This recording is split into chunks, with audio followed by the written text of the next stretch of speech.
Nós vamos iniciar a palestra de hoje, tá? Passo a palavra para você, André. Ok. Obrigado. Boa noite, então, pessoal.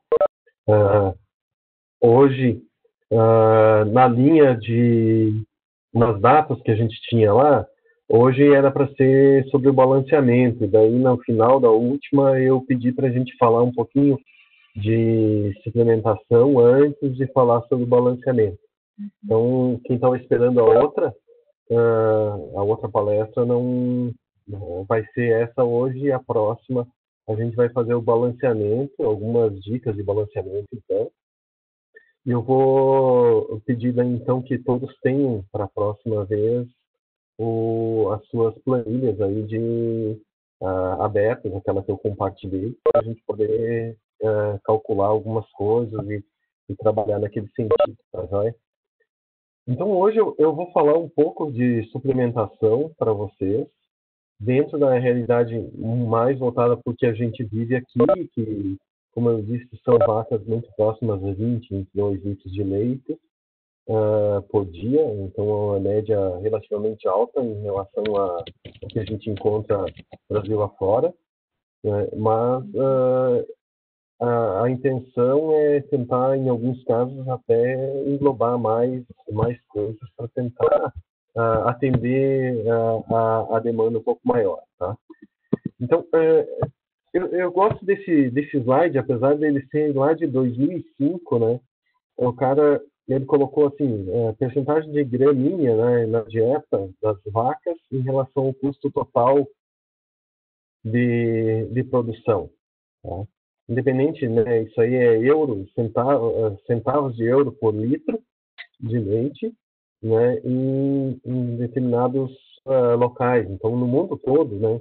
Então eu sempre mostro esse gráfico mostrando que onde tem mais pasto na dieta,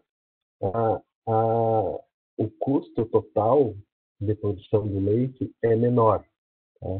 Então vocês vão ver aí, até nem traduzir, né, o slide, mas está aqui, ó, Estados Unidos confinada, Dinamarca, pastejo nos Estados Unidos, Alemanha, né, que tem quase 50% do pasto, né, França, na Holanda, Reino Unido, Irlanda, e daí lá por final, né, Austrália e Nova Zelândia, que acabam gerando grande parte da gama de conhecimento que a gente tem de produção de leite em sistema pastoril. Por quê? Porque eles têm aí, ó, respectivamente, 85% e 90% de gramínea na dieta.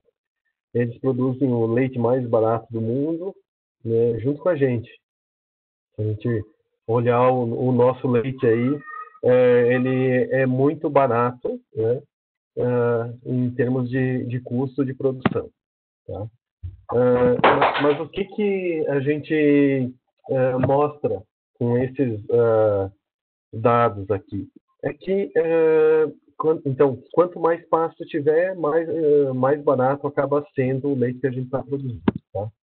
E, só que, normalmente, esse gráfico até é bastante antigo, mas a gente eu mostro isso aqui para mostrar que, apesar de tudo, com pasto ser mais barato, nós não temos nas gramíneas de verão, ou na nossa situação aqui, que é um clima subtropical ou quase temperado, né?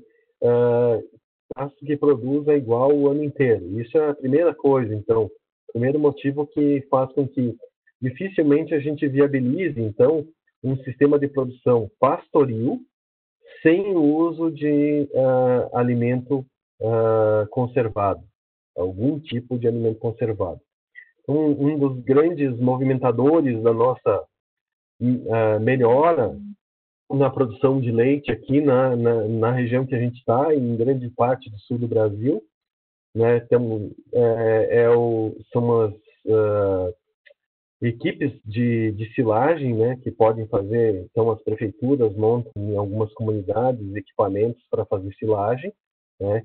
Tem uma tecnologia aqui que a gente usa há mais de 50, 60 anos, talvez, que é o uso de pastagens cultivadas de inverno, né, comumente aveia e azevém, né, que são muito utilizadas porque sempre há, de alguma forma, algum vazio forrageiro.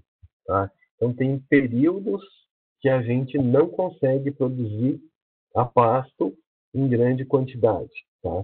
Então, porque o pasto simplesmente, a temperatura cai, esse pasto não vai. E é muito difícil, em alguns locais aqui no sul do Brasil, então em alguns tem, é possível, né, pasto em grande parte do ano, mas é muito difícil você passar de 8 meses de pasto de verão disponível. Tá? Mais do que 8 meses é bem difícil. E existem os microclimas, existem, mas a gente não consegue mais do que isso. E daí, o outro período, a gente tem que trabalhar com algum tipo de alimento conservado, como a silagem, pode ser feno também, né? Alguns têm capineiras, né, e cana de açúcar, que não conseguem sustentar grandes quantidades, grandes volumes de leite. Tá? Não é muito fácil você sustentar isso com cana ou capineiras de baixa qualidade. Tá? Mas aí nós usamos aqui, fizemos o uso então dessas pastagens de inverno, e quando bem manejadas a gente consegue chegar próximo a 100 dias. Tá? Então você tem no máximo 8 meses, né, vamos dizer 7 meses de pasto de verão, são 210 dias, mais 100 dias dá 310 dias, 300 dias. Né? 65 dias são bem críticos aqui para nós, que faria com que aumenta muito a necessidade de grandes volumes de silagem. Tá? Então, nesses períodos é bastante crítico, eu vou comentar alguma coisa mais lá na frente. Tá? O que eu sempre gosto de falar nisso aqui, que a gente falou em alguns momentos também, 60% a 90% do que o animal ingere, do consumo do animal, da produção do animal, perdão, é explicada pelo que o animal consegue ingerir. Tá? E com isso se gerou muito trabalho pensando na qualidade desse alimento ingerido, tá? Na qualidade nutricional desse alimento ingerido. Mas, antes disso, muito antes disso, existem fatores que a gente diz que são não nutricionais. Tá? Então, o animal está lá no pasto. Você pode ter uma folhinha, não sei se vocês me veem aqui, desse tamanho, que ela vai ter alta concentração de nutrientes, altíssima concentração de nutrientes, né? Um pastinho bem rapadinho, todas as folhas bem jovens. Em termos qualitativos, ali você encontra a melhor qualidade possível no alimento, né? Só composto de folhas bem jovens, né? Com toda a maquinária metabólica, né? Trabalhando para produzir mais folha, né? Isso seria fantástico. Em termos nutricionais, é o melhor, né? A maior concentração de nutrientes digestíveis estaria ali. Por que o animal não vai produzir bem? Né? E é aí que se entrou nessa questão de fator nutricional e não nutricional. Até determinado ponto, o que determina o que o animal vai ingerir, a capacidade desse animal ingerir, são fatores não nutricionais, que são relacionados, então, ao comportamento ingestivo, à estrutura do pasto ou da pastagem e à seletividade desse animal. Então, não basta ter alta qualidade, alta digestibilidade, e sim tem que existir uma estrutura que permita que o animal ingira em cada bocado, quando tiver, uma boa quantidade de alimento. Então, se tiver um pastinho rapado lá, qualitativamente, provavelmente aquelas folhas que estão lá são as de melhor qualidade. Mas o animal não vai conseguir ingerir quantidade suficiente, né, para produzir. Depois de uma determinada altura, ou massa de forragem, né, ou oferta de pasto, é que começam a ser importantes esses outros fatores, digestibilidade, regulação metabólica. Se tem muito nutriente, muita proteína, poderia causar um efeito negativo sobre a ingestão? Parece que sim. Depois que o rumen dele está cheio, que a fibra que tem nesse pasto, nessa pastagem, passa a ter um papel importante de dizer assim, não consigo comer mais porque o rumen está cheio. Mas muitas vezes a quantidade de pasto que tem disponível, para o tempo que a vaca tem disponível para ingerir, ela não consegue ingerir quantidade suficiente para dizer aquela fibra que tem naquela pastagem ser um limitante para ela consumir mais ou consumir menos. Eu acredito que a gente tenha mostrado na última ou numa delas aquela parte da teoria do máximo desconforto relativo total, né? Que eu acho que ajuda bastante a gente entender isso, tá bom? Então, esse gráfico aqui é muito, muito comum, talvez mais gente utiliza além de mim, né? Mas é como que o pasto se comporta, né? Não tendo outros limitantes, né? Não está faltando água, não está faltando nada, em relação a como que o pasto cresce, né? Olha aqui, ó. Como que o pasto está crescendo, né? Em relação à abundância de forragem. Aqui está aumentando a abundância de forragem, pode ser a altura, a massa, o resíduo pós-pastejo ou a oferta de forragem. E aqui está a taxa de acúmulo desse pasto. Então, quanto mais para cá, né, em maior abundância, até um certo ponto o pasto cresce mais, depois ele começa a decrescer.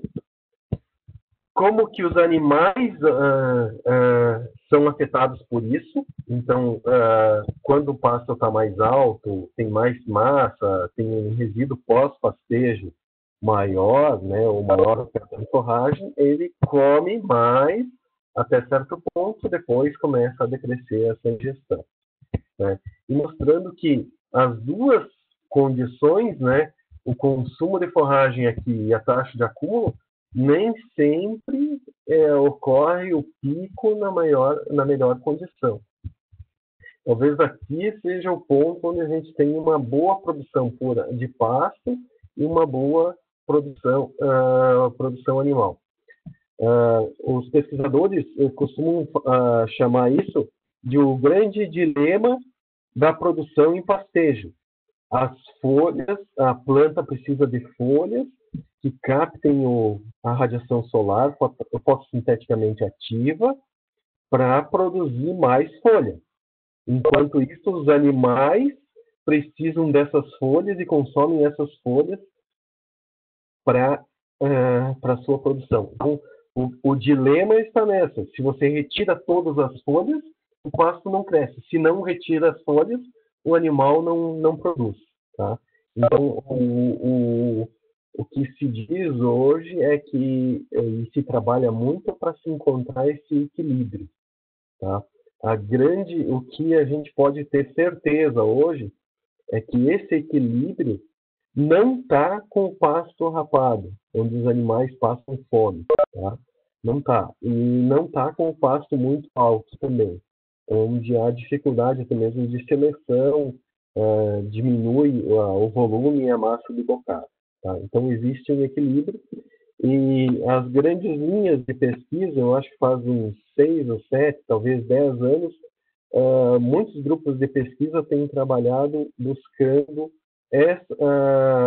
fornecer essa informação. Qual é a melhor altura da pastagem para a gente conseguir a melhor produção, né? E extrair o máximo possível, né? O máximo sustentável dessa pastagem.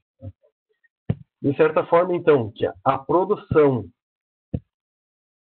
de litros por hectare, a produção de leite, em relação à pastagem rapada, alta lotação, ou pastagem alta, baixa lotação, né, a produção individual é num ponto onde é diferente da maior produção de litros por hectare. Tá?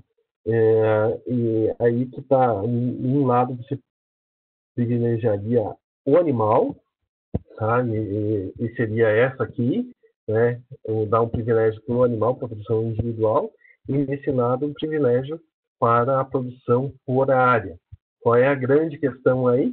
É onde que está a remuneração, tá? Mas uma coisa é muito certa, mesmo as condições onde se privilegia o desempenho individual têm mostrado, né, que seria muito melhor do que um pasto rapado lá onde você não entende ainda o que está acontecendo, tá? Então, nessa faixa aqui, você tem uma faixa de equilíbrio muito interessante, então em cada passo vai ter o seu melhor manejo, a sua melhor produção. Tá? Esse slide aqui é para produtor, não é para academia, né? Mas tem muitos produtores, ou mesmo muitos técnicos que acham que a vaca lactante é igual uma roçadeira. E quem estuda um pouco de ecologia de pastejo, como que ocorre o pastejo, fica até um tanto indignado. Talvez muitos de vocês já tenham visto um vídeo onde as vacas estão pastando muito próximas de um pivô de irrigação, e aquele pivô vai andando, e conforme vai andando, tem uma fila, uma coluna de vacas ali pastando naquilo, e o cara dizendo, é 100% de aproveitamento, não perde nada, tal. Aquilo ali não agrega muita coisa, sinceramente. Por quê? Porque para as vacas estarem pastando naquela voracidade, provavelmente elas não estão ingerindo uma quantidade de forragem suficiente para ter uma alta produção individual, tá? Então, e tem muita bobagem que se fala sobre a vaca vai pisotear, o esterco e tal, né? Tem muito serviço bom sendo feito, mas muito desserviço. Então, falando sobre esse sentido, tá? E um desses serviços é isso, ó. Isso aqui, esse slide eu peguei, eu acho que foi no Milk Point, num Dia dos Pais, uma filha degenerada, né, provavelmente não era estudante, né, e não fazia parte do PET, ela colocou lá o pai dela no Dia dos Pais roçando pasto, tá? Então, quem inventou que tem que roçar o pasto logo depois, espero que não esteja aí, meu Deus, imagina se está aí a pessoa que fez isso. Quem inventou que logo depois que as vacas saem tem que roçar o pasto, né, prestou um grande desserviço, né, para os produtores, tá? E isso me deixa bastante triste, né, porque quem inventou isso não entende de pasto, né, precisaria estudar mais um pouco, né, e precisaria operar um pouco essa maquininha, assim, que o cara tá assim, ó, e ele está operando numa situação bem legal. Parece que ele não tem abafador de ruído. Gente, isso aqui parece sábado de manhã, quando eu saía na sexta-noite, há 30 e poucos anos atrás, tá?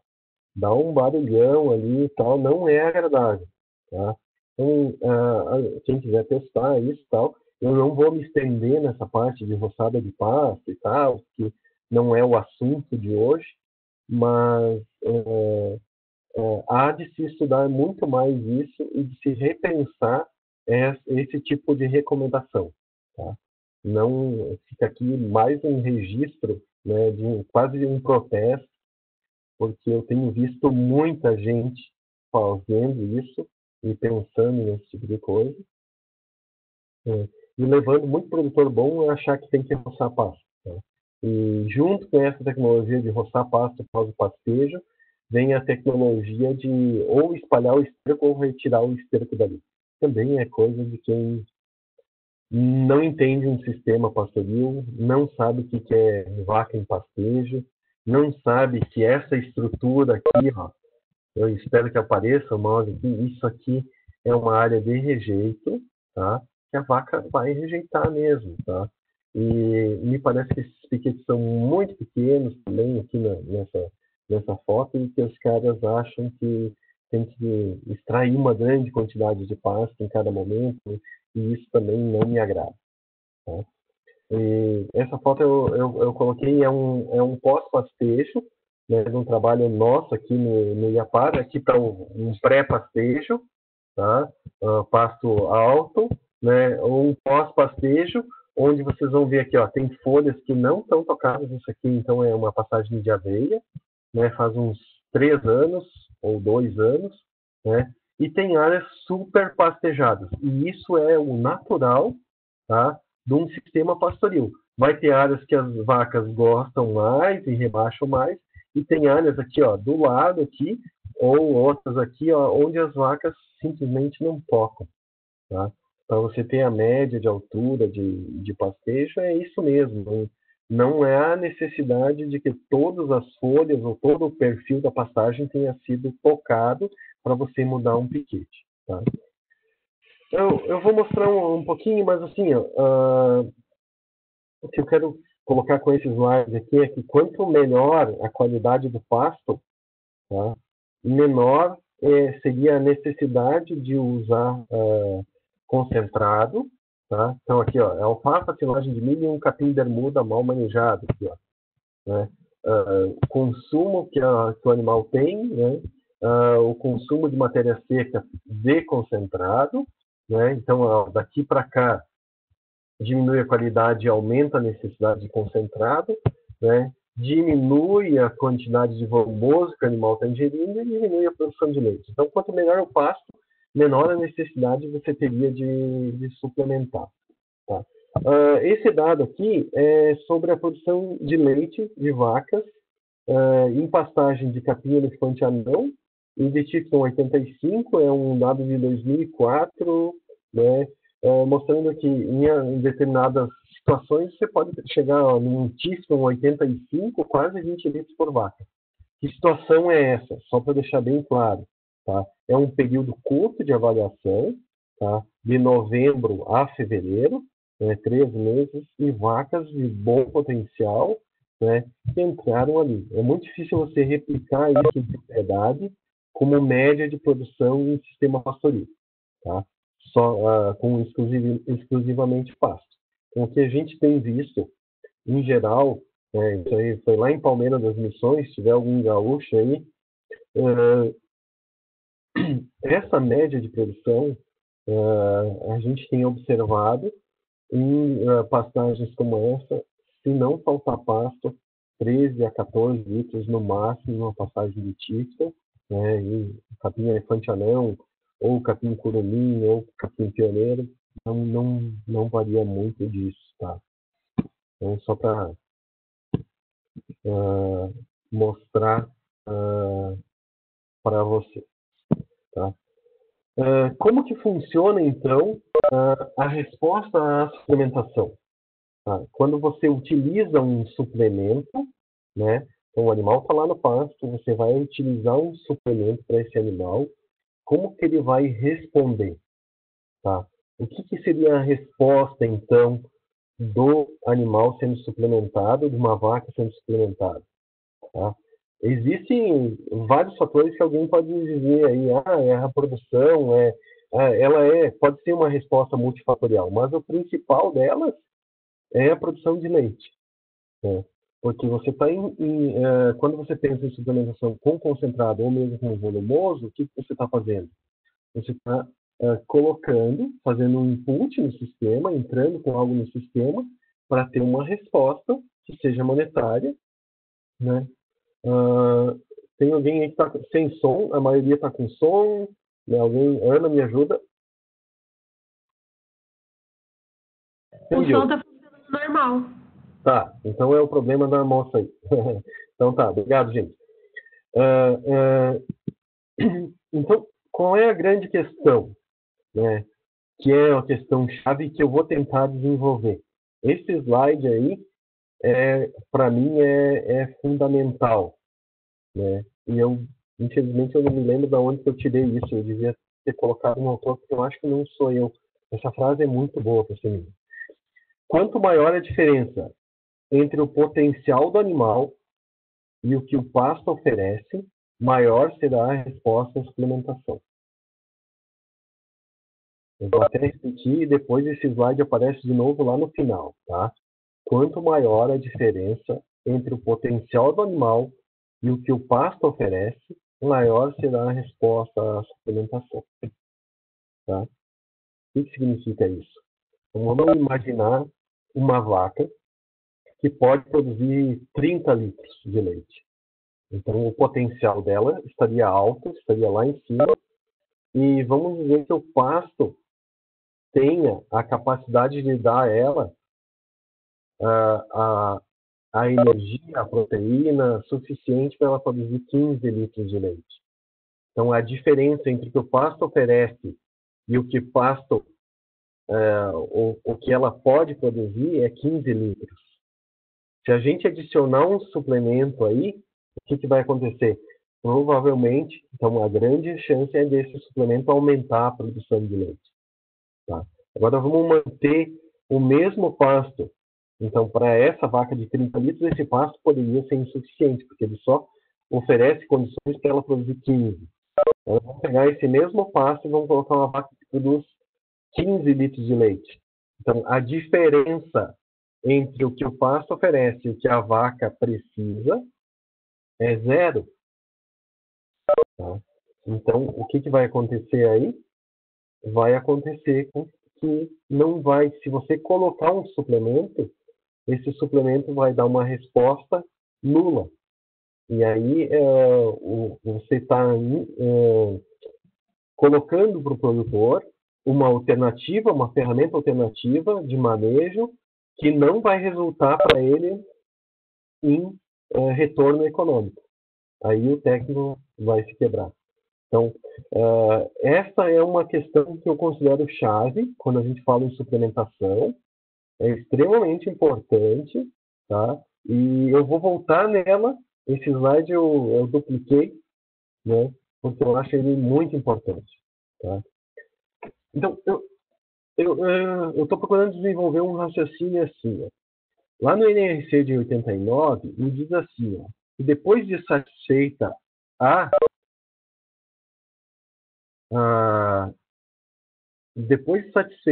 a exigência de mantença, que é aquilo que a vaca precisa para se manter, para cada quilo de leite a mais que a vaca vai produzir, com 13,5 de gordura, ela precisa de 301 gramas de NDT e 84 gramas de proteína. Se você passa para um leite de 4% de gordura, então tem mais energia, né? Ele precisa de 322 gramas de NDT e 90 gramas de proteína. Tá? Vejam, tá? Isso é a exigência, o que a vaca precisa. Tá? Então, se satisfeita a exigência de mantença da vaca, né, para cada quilo de leite a mais produzido, com essa composição, essa é a exigência. Tá? Isso vem lá do NRC de 89, porque nos outros está tudo em equação. Tá? Então, eu procurei simplificar para desenvolver o raciocínio. Então, se você fornece para a vaca 1 kg de milho, tá? 1 kg de milho com 88% de matéria seca, tá? Ele vai ter o quê? 720 gramas, 0,72 kg de NDT, o que significaria quase 2,4 kg de leite a mais, tá? Em termos de energia. Em termos de proteína, 0,8 kg de leite a mais, tá? 1 kg de farelo de soja na mesma proporção, ó, tendo a mesma energia do milho, né? Assim, não vamos brigar por coisas pequenas, tá? Teria potencial de fazer a vaca produzir 2,4 quilos a mais de leite, né, pela energia que ele fornece. Se fosse toda essa energia, né, direcionada para a produção de leite, e 0,4 kg de proteína teria nesse 1 kg de farelo de soja, que seria suficiente para produzir 4,8 kg de leite a mais pela proteína. Então tem o balanço, é um exercício bem que a gente fazia antigamente, né, para ver quanto que esse alimento está dando, quanto que essa vaca poderia produzir de leite, né, sem gastar reservas corporais, sem acumular reservas corporais, se tivesse essa ou essa alimentação. Tá? Então a gente fazia a conta ao contrário, era, nossa, desafiador. Hoje você faz em 2 linhas de Excel, você resolve tudo. Tá? E se fosse um concentrado, então, com 21% de proteína e 82% de NDT, né, ele produziria aí, teria condições de produzir 2 kg de leite a mais, né, com 3,5% de gordura. Tá? Só para esse é um exercício de resposta esperada quando você fornece o alimento para a vaca de maneira suplementar. Se toda essa energia, toda essa proteína fosse para a produção de leite, o que ela geraria? Tá? Então, seria por aí. Mas o que acontece com o consumo de pasto quando se utiliza um suplemento? O que vai acontecer? Então, pode acontecer mais de uma coisa. Tá? Então, você pode ter, numa situação que ocorre da resposta esperada, uma situação de adição, tá?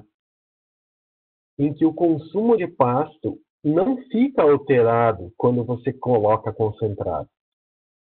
Ele só, o consumo total de alimento do animal suplementado é o consumo do animal não suplementado mais a quantidade de suplemento que foi dado. Esse a gente chama de efeito, isso aqui é de 1980, só eu e o Regis está aí, tínhamos nascido nessa época, mas é bem didático, é bastante antigo, mas em termos didáticos, eu acho fantástico, tá? Então, efeito aditivo é isso. O consumo de pasto se mantém e a quantidade de suplemento, o consumo total é apenas uma adição da quantidade de suplemento. Isso acontece muito comum com suplemento, com pastos de baixa qualidade, porque daí o animal não consegue comer muito e já acontece, então, de ter um efeito aditivo. Tá? O que pode ocorrer também? Um efeito que a gente chama de substitutivo ou substituição. Então, tudo que o animal come de concentrado, ele deixa de comer de pasto. Tá? Então, o consumo total fica mantido e o consumo de volumoso vai ser diminuído. Tá? Então, isso é um efeito que a gente chama de substitutivo. A gente pode ter um outro efeito misto, né? Que é substituição-adição. O consumo de pasto diminui, tá? No efeito substitutivo-aditivo, substituição-adição, o consumo de pasto diminui em relação ao não suplementado. Mas o consumo total aumenta. O que significa? Que a proporção que diminuiu o consumo de pasto foi inferior à proporção que aumentou, que entrou de concentrado. Tá?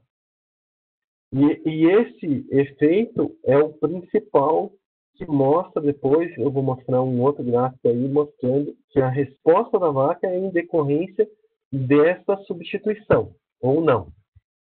Existe um efeito de substituição-depressão, onde o consumo total diminui mais do que deveria, né? Então, diminui, suprime ou deprime a ingestão de pasto mais do que a quantidade de concentrado que foi utilizado. Então, o consumo de volumoso diminui e o consumo total também diminui. Isso é bem típico de casos onde você usa tanto concentrado, pode levar o animal o uso a uma acidose metabólica, tá? Então, pode ser comum isso, e pode ser uma situação onde a vaca decida, eu não preciso mais comer tanto e tal, né? Então, a resposta da vaca, a vaca seria de baixa produção, você dá um concentrado, você só torna ela um pouco mais preguiçosa para ele pastar mais. Então, ela não precisa daquela energia.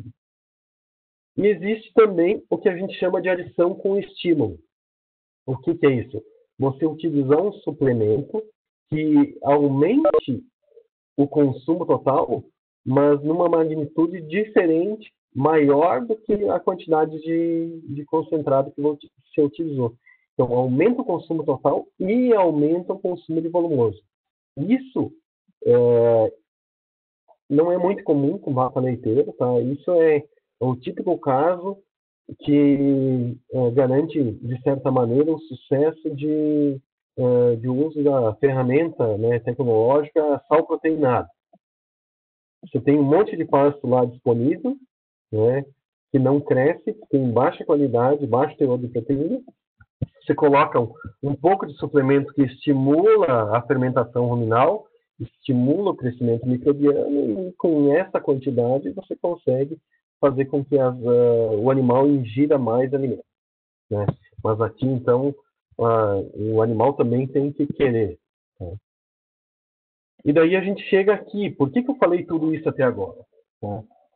E a gente chega nesse ponto aqui, que é um artigo fantástico, tem 38 páginas, se eu não me engano, né? Eu demorei para ler esse artigo de tão embebido em informações que eu fiquei. Tá lá no Journal of Data Science, de 2013, o autor é esse Barbo. Tá? Ele diz, né, é uma revisão convidada. O cara foi convidado a fazer aquela revisão pro periódico, né?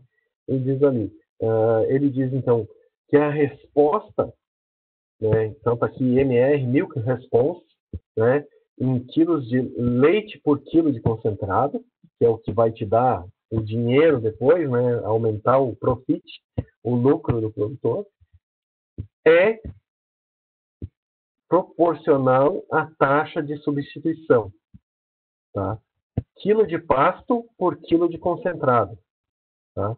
Então aqui, ó, quanto que ele deixa de comer para cada quilo de concentrado que ele recebe, tá? Então, que é aquilo que a gente iniciou falando. Quanto menos ele deixa de comer, ó, aqui, ó, ele deixou de comer em torno de 250 gramas para cada quilo de concentrado que ele recebeu. A resposta em leite foi mais alta. Aqui, ó, numa pior resposta, ele deixou de comer quase 600 gramas de pasto para cada quilo de concentrado que ele recebeu. O que aconteceu?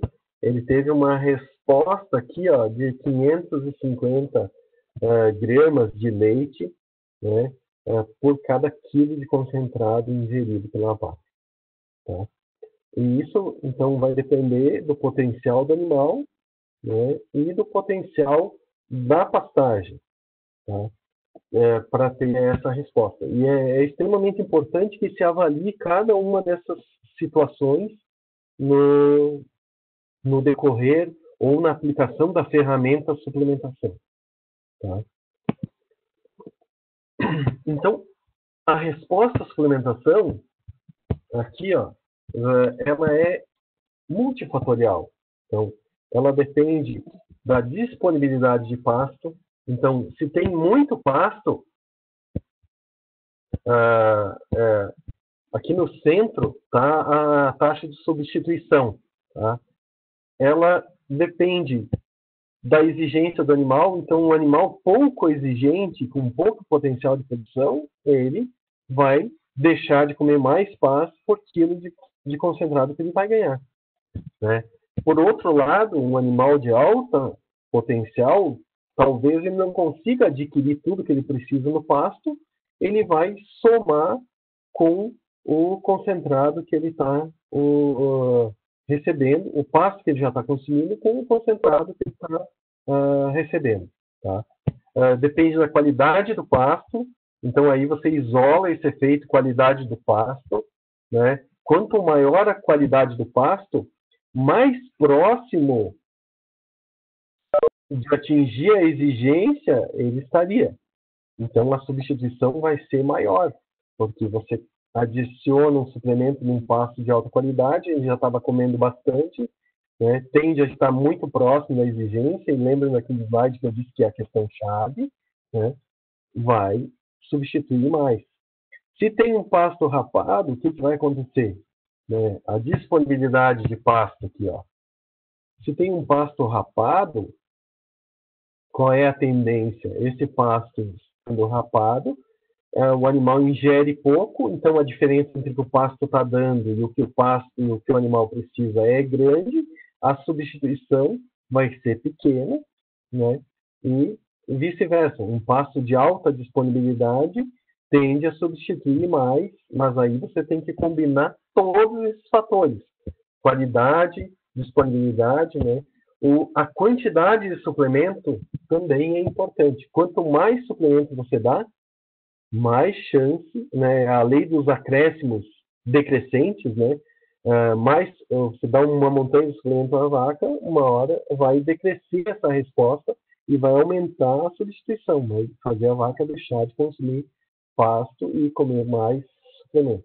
E deixando claro aqui, né? Assumindo-se que isso não é bom, né? Deixar de comer pasto para comer mais suplemento, porque você está colocando um alimento mais caro para ir trocando por um alimento, deixando de comer um alimento mais barato, que seria o pasto. Pode ser bom numa situação assim, eu tenho pasto de alta qualidade, mas não tenho em disponibilidade em quantidade suficiente.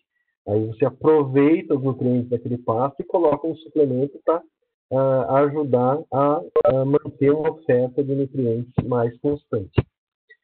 E depende do tipo de suplemento também. Aqui, principalmente assim, se você suplementa concentrado, que é mais o foco dessa apresentação, pode ser menor a substituição do que quando você suplementa volumoso. Volumoso normalmente é 1 para 1. Cada quilo de volumoso que a vaca come, ela deixa de comer 1 quilo de pasto. Tá? Então, se você suplementa silagem, você está fazendo a vaca deixar de comer pasto.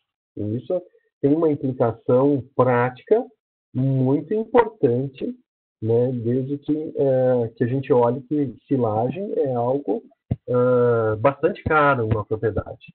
Tá? Então, onde a gente vai encontrar as melhores respostas a uma suplementação? Tá? Esse é um trabalho do Clark Woodward, lá de 2007. Tá? Então, a maioria já era nascida aqui, muitos já estavam desmamados. Tá? O animal, né, é com baixo score de condição corporal. Tá? Tem melhor resposta do que um animal pequeno e de alto score de condição corporal. O que significa uma vaca que está com baixo score de condição corporal? Ela está em produção. Se você pega uma vaca de leite que está com alto score de condição corporal, a chance dela estar jogando o metabolismo dela, então, para acúmulo de gordura é maior do que para a produção de leite. Quando você encontra vacas com baixo score de condição corporal, né, ou com score de condição razoável, é sinal que aquelas vacas ainda estão produzindo leite, desde que, lógico, elas não estejam passando fome. Quando eu falo isso para produtor, eu não coloco um slide desse aqui, porque eu vou ser expulso da palestra. O que eu falo?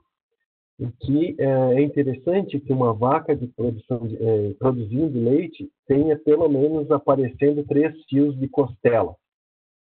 Tá?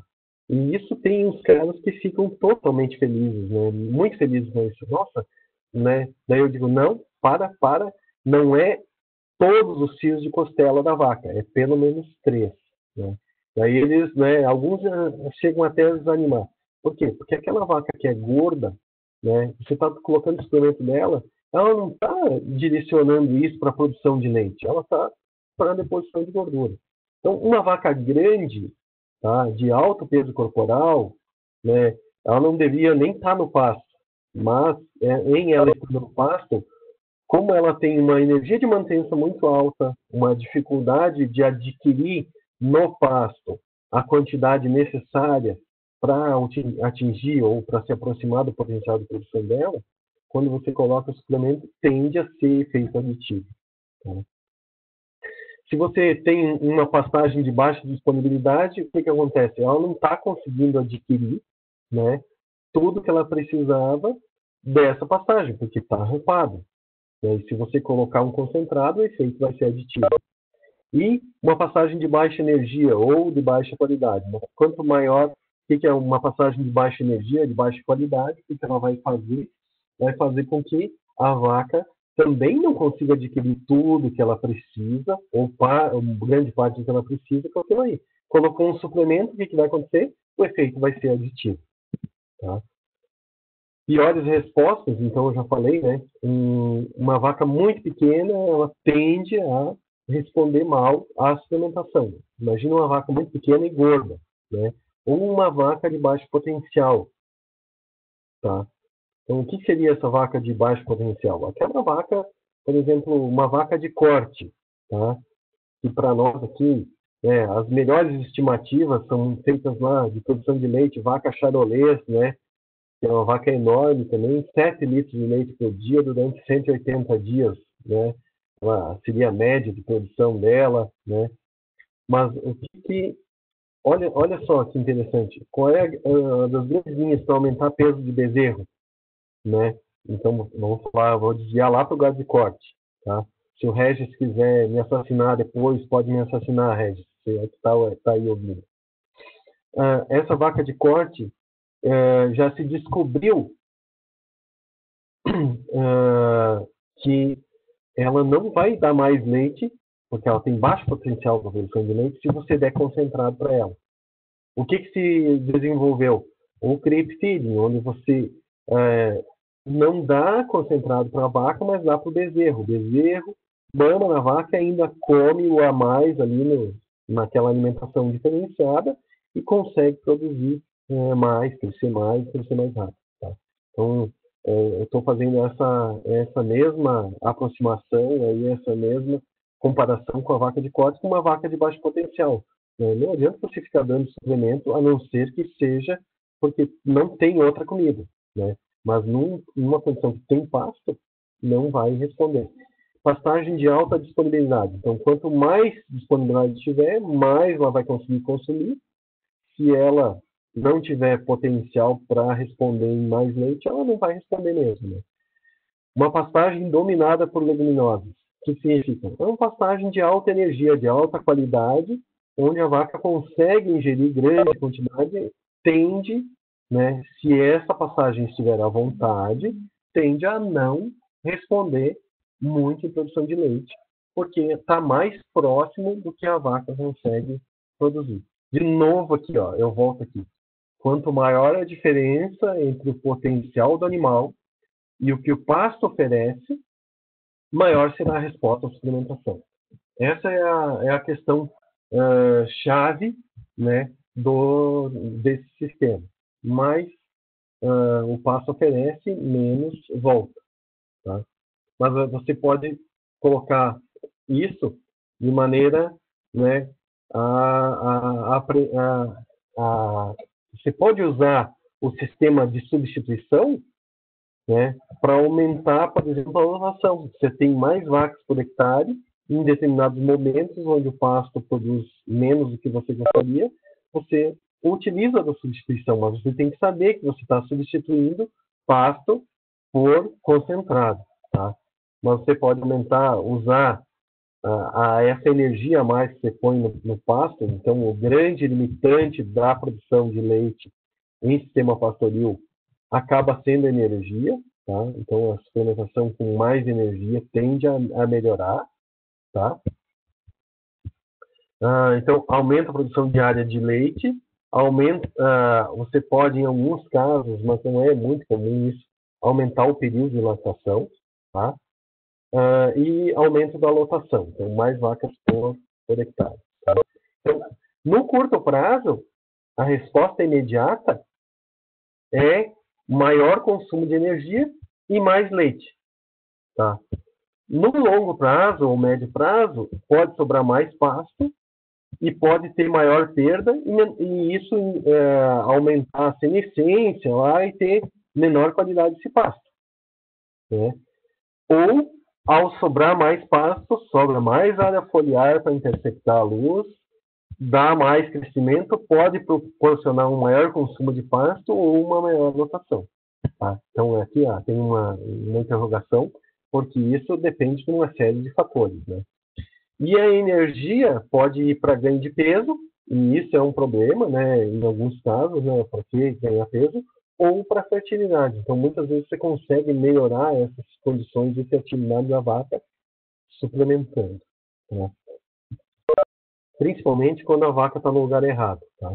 Então, determinadas situações é você colocar uma vaca não adaptada num local onde ela não deveria estar, tá?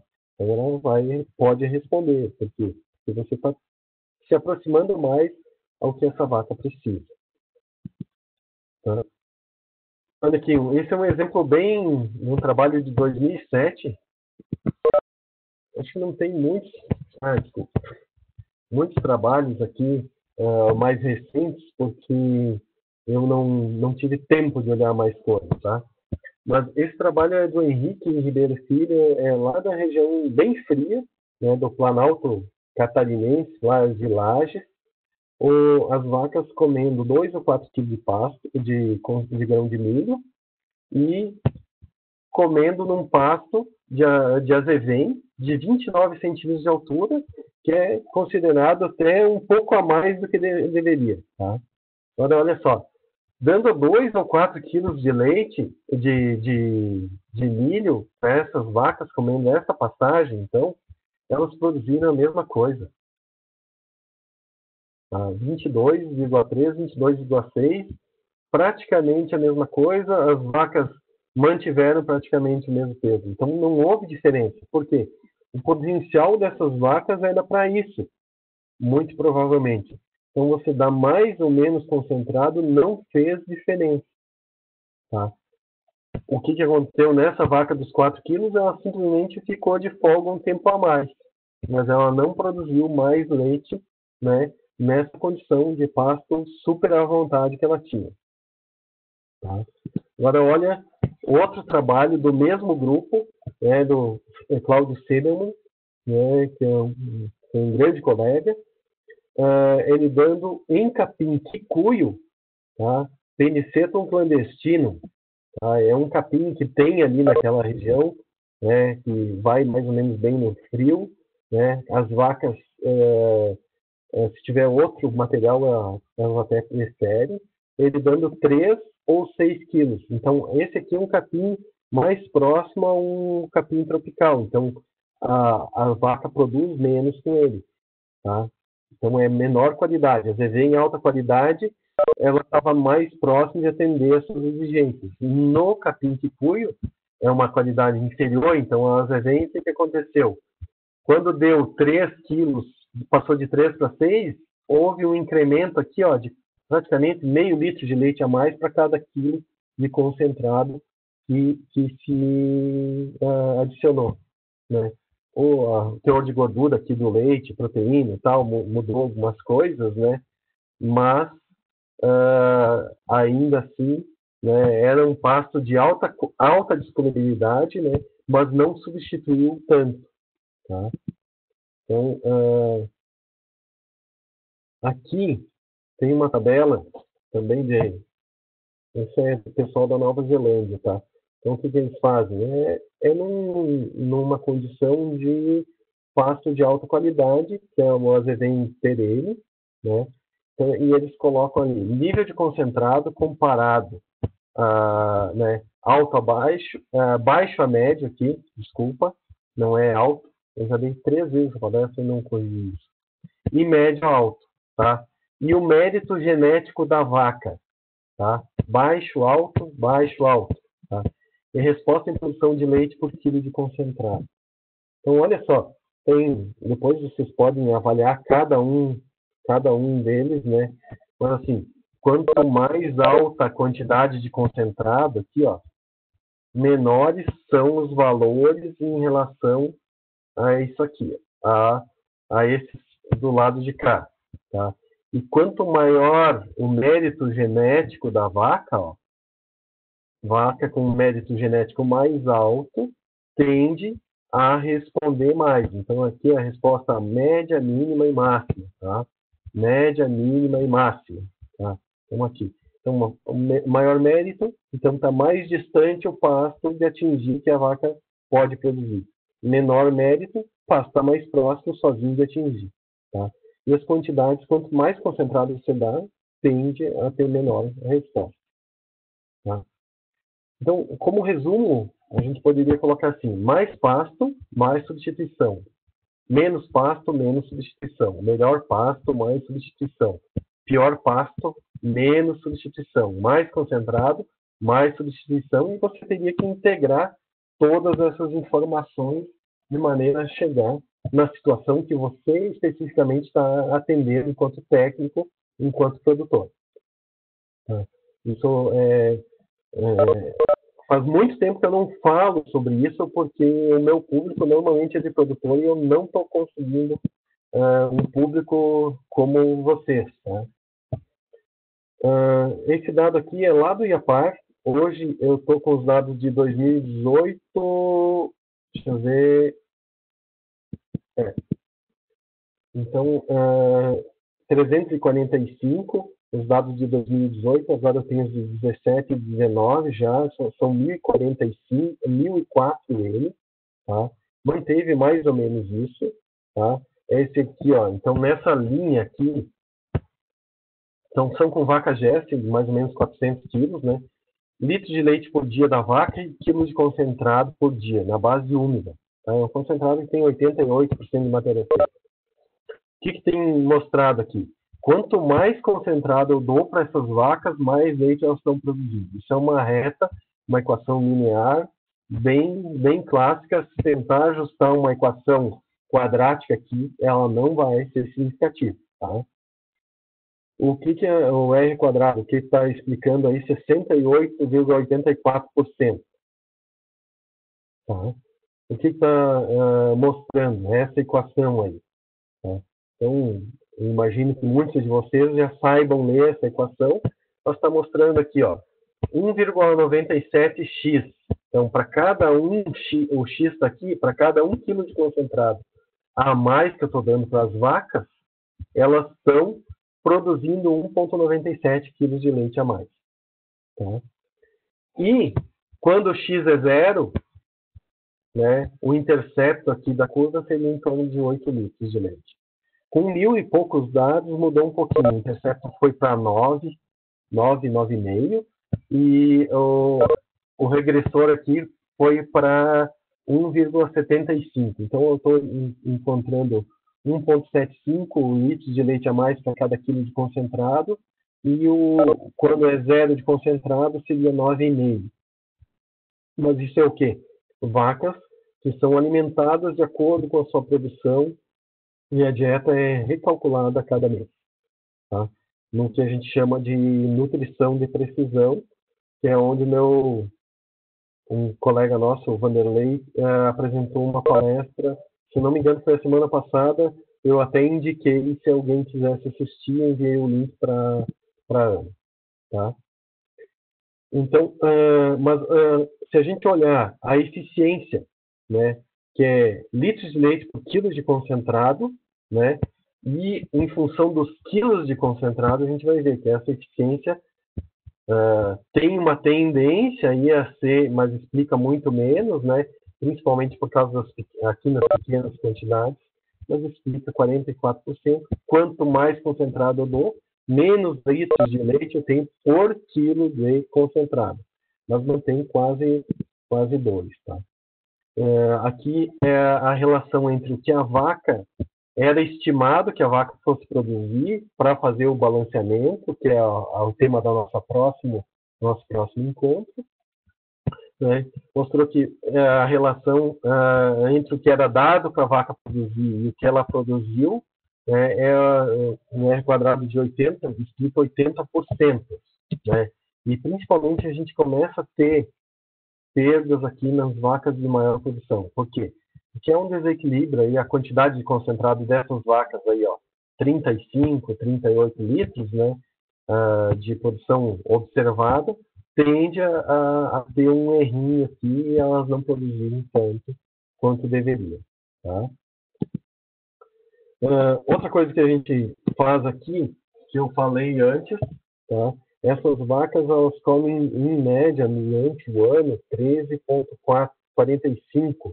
Agora baixou um pouco, com 1.000 e poucos dados, elas têm a consumir mais próximo de 11 quilos de silagem por dia na média.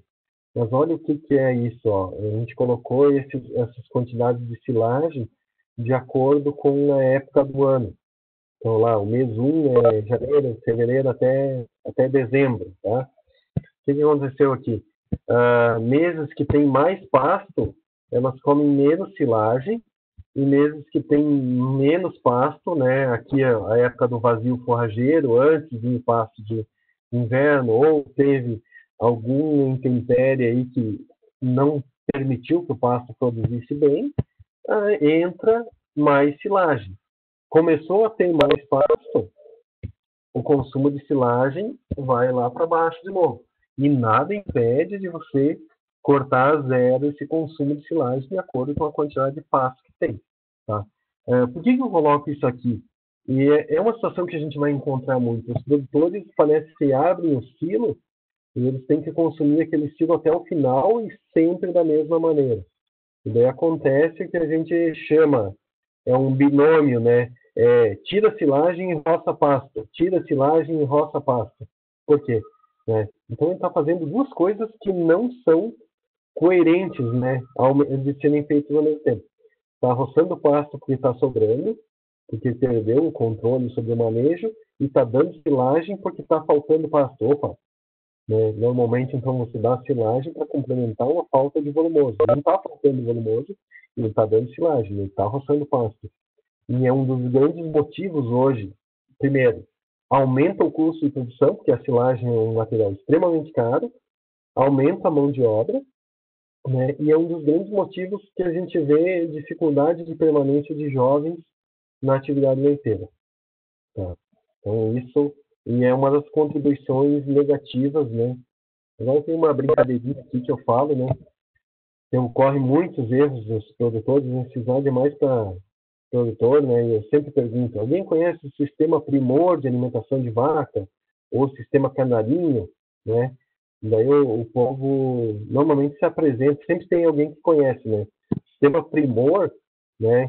Isso aqui é muito antigo, né? Eu coloco só porque o pessoal aqui na região não conhece muito, mas isso aqui não é uma latinha. Antigamente se usava lata de óleo de soja, não em garrafa, não era envasado em plástico, né?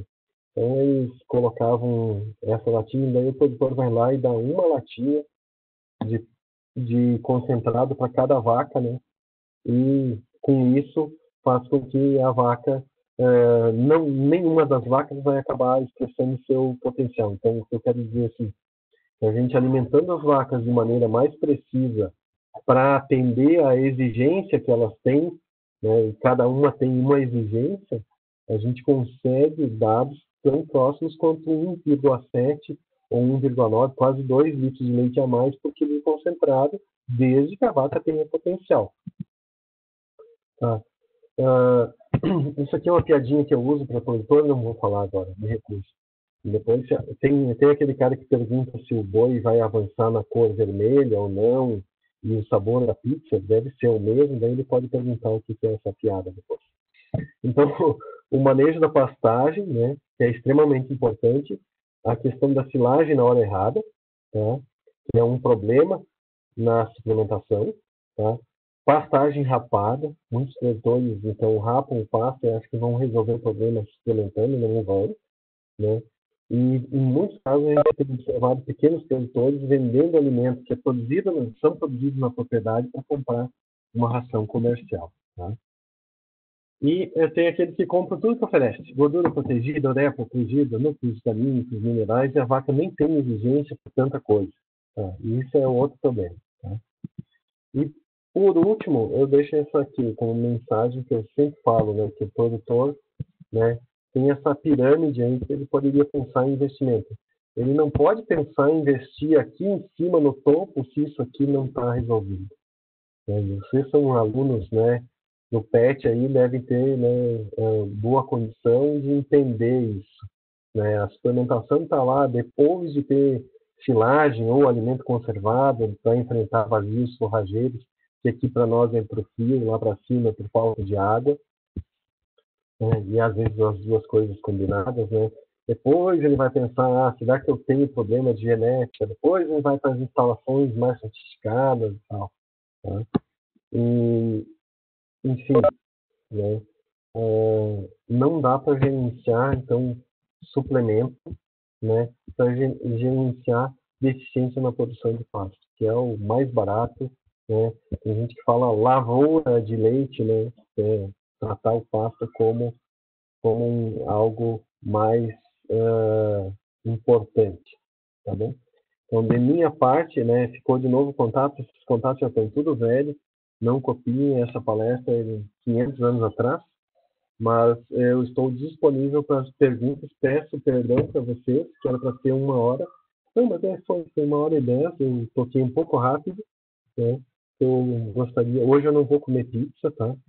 Não precisa perguntar o sabor da pizza hoje, tá bom? Obrigado, gente. Hoje tivemos só uma pergunta só, que foi a Wendy, de Boa Esperança, Paraná. Ela disse que no gado leiteiro, independente da fase que aquela vaca esteja, seja em lactação, gestação, tem alguma restrição de fornecer o suplemento com a pastagem ou só muda a quantidade de concentrado de acordo com a fase?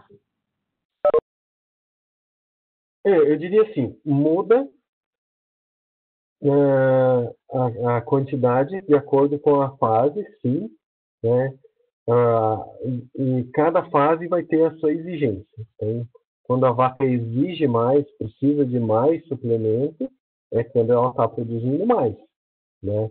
E de acordo com o pasto que se tem, né? Eu não falei, por exemplo, com o pasto ou com o volumoso, você vai suplementar cana-de-açúcar, né? Cana-de-açúcar é um alimento que pode produzir aí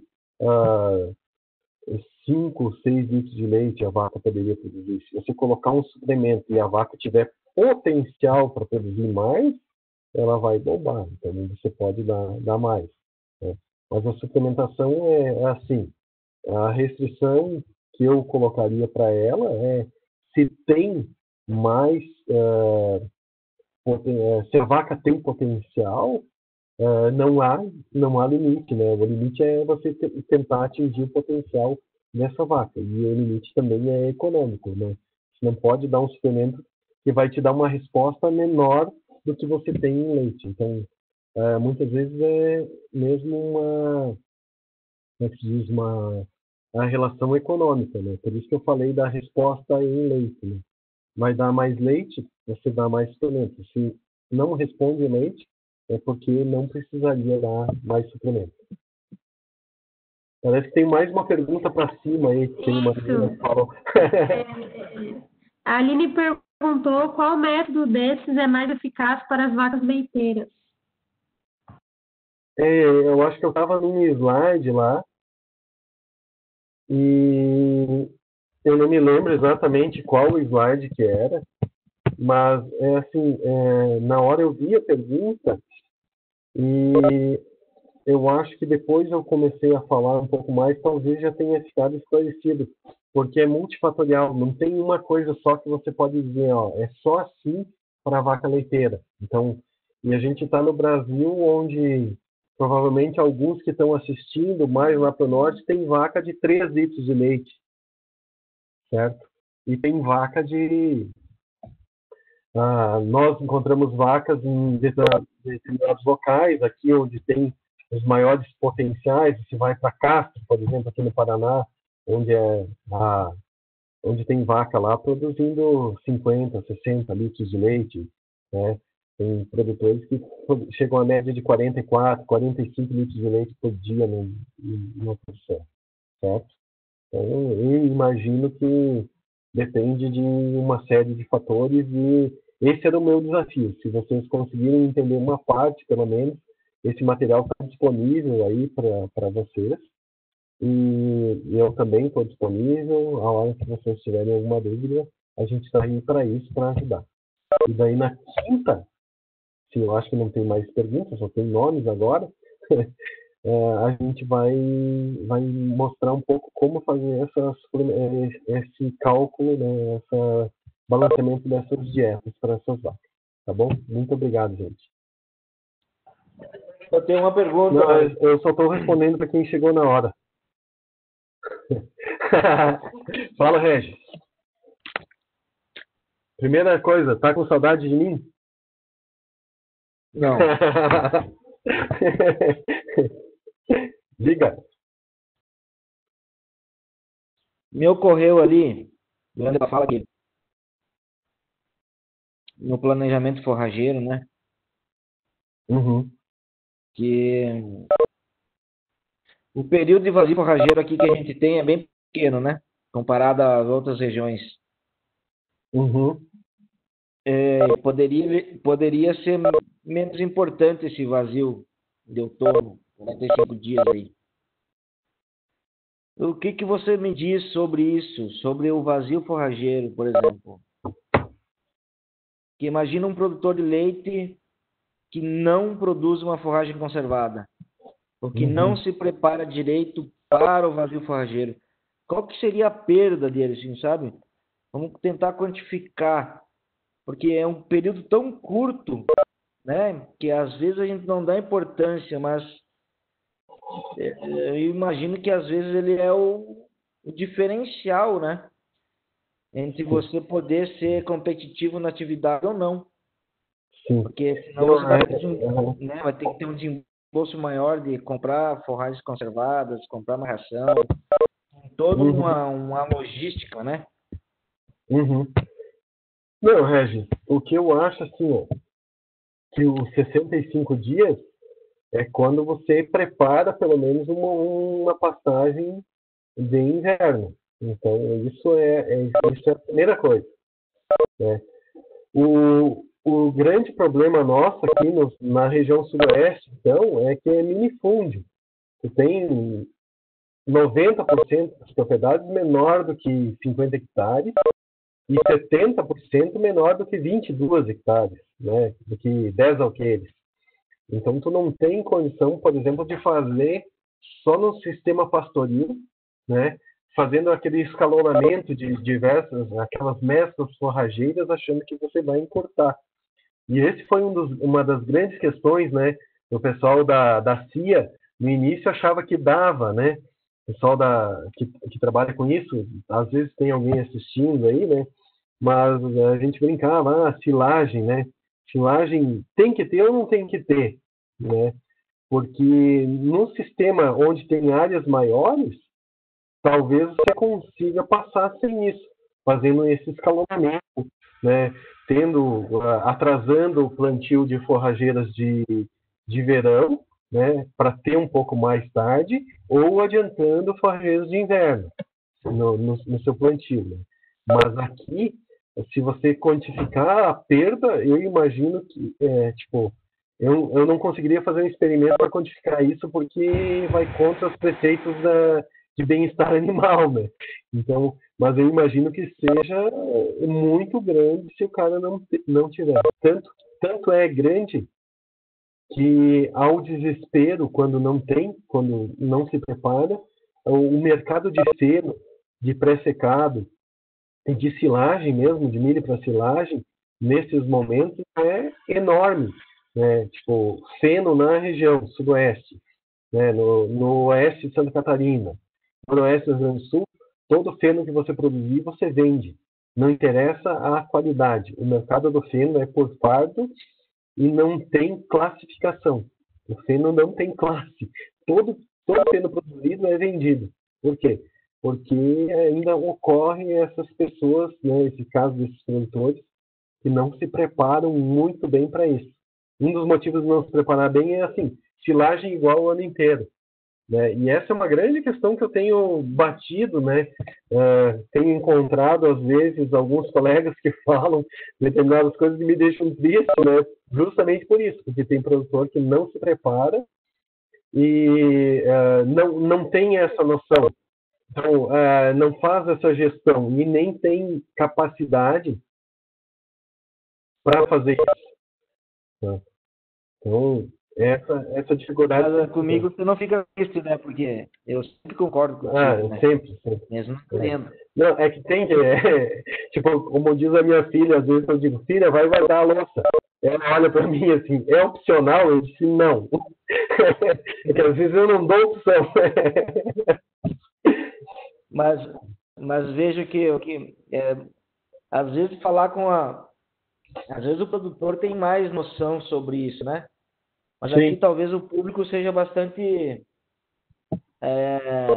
alunos, né? E como é difícil de as pessoas perceberem isso. Porque, assim, se você não se planeja e se você não passa por isso, porque você deveria fazer um estágio e passar por isso primeiro, né? E tudo que dói a gente lembra, né? Você passa uma dificuldade e você vai lembrar para a vida inteira.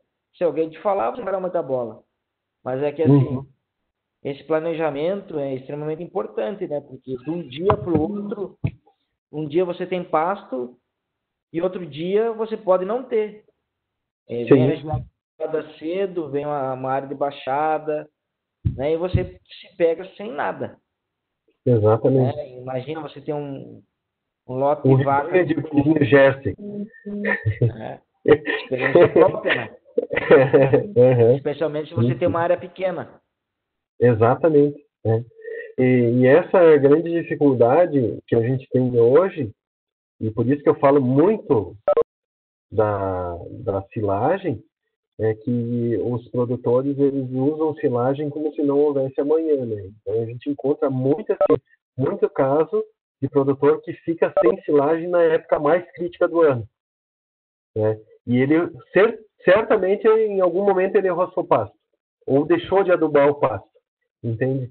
Então ele poderia guardar essa silagem, quanto menos ele usasse em termos estratégicos, seria melhor. Em termos nutricionais, é outra história. Então, esses dias eu vi um vídeo de um colega aí, nutricionalmente ele está certo. Né?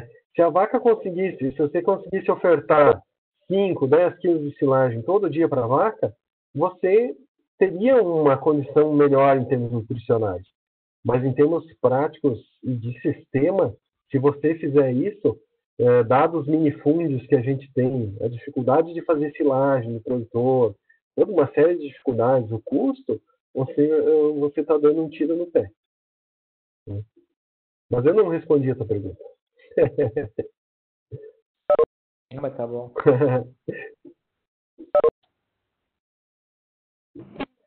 Só então, gente. Mais alguma coisa? É só isso? Por hoje é isso. Muito obrigada. Então tá. Eu que agradeço. E até quinta-feira. Até quinta. Espero você. Um abraço para todo mundo. Valeu.